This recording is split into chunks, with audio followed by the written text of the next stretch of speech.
So Andrew, great to see you again for the Future of Marketing event. Thank you for laying on such a wonderful location and also for such wonderful weather. Yeah. I guess at this point in proceedings I should ask you what you think the key themes have been from the event this year. Well, I think there's a lot. The first one I think of is we've talked a lot about people. And so even though this is about data analytics, digital marketing, data-driven marketing, we've really had from the panel of the C-suite, the talk I gave as well actually, which followed that, this reminder, I suppose, that the people matter in terms of skills, capabilities. What does the marketer of the future need to be able to do in this very sort of technology-rich environment? And it's not all just about, I guess, having a bunch of second-rate data scientists. It's about really having an analytics mindset and building that into the marketing capability set. For me, it was also great to hear Anne from N. Brown talk about multidisciplinary teams and assembling multidisciplinary teams from surprising parts of the organization, and the idea of the sum being greater than the whole being greater than the sum of the parts. It drove me crazy when we were having conversations for the last couple of years about the unicorn data scientist, right? The individual with everything, the domain expertise in marketing, the ability to program in 15 different languages. Oh, and by the way, a PhD in statistics. I like this notion, and it's from Kantar, about whole brain marketers.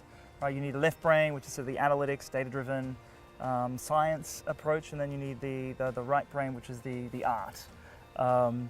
And they have to come together. And it's probably not in the individual where they come together. It's across people in a team, and actually probably across teams as well. So if you think about more agile ways of working and so on and so forth, it's not just one team that does something and they always do something and they never talk to anyone else. I mean, that's a siloed approach. We don't want that.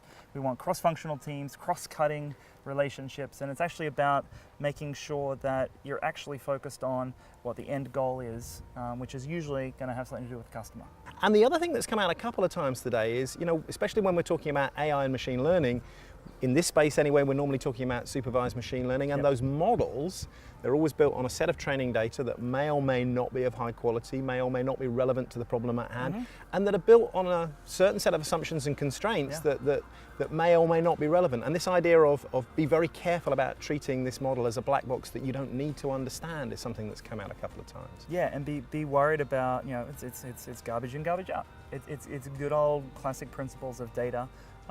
You talked about biased algorithms. No, it's not the algorithms. AI is not biased. AI is not racist or sexist or homophobic or whatever else.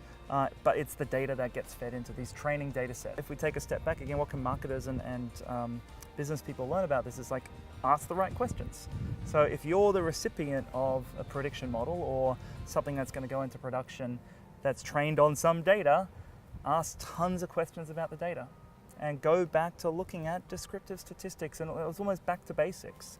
But you need to validate the quality of that data or be confident in knowing where the limitations are. So, let me try and sum up then. Focus on a broad set of objectives and don't fixate on a single KPI. I think that's one thing we've heard loud and clear. Second thing we've heard is really think critically about people and skills. This is not about trying to turn everybody into a second-rate data scientist. It is more about encouraging quantitative and numerical thinking and building multidisciplinary teams that between them can ask and answer the right question, and not everybody in that team needs to actually be able to answer the question. The job of some of that people in the team is to ask the right questions and to challenge.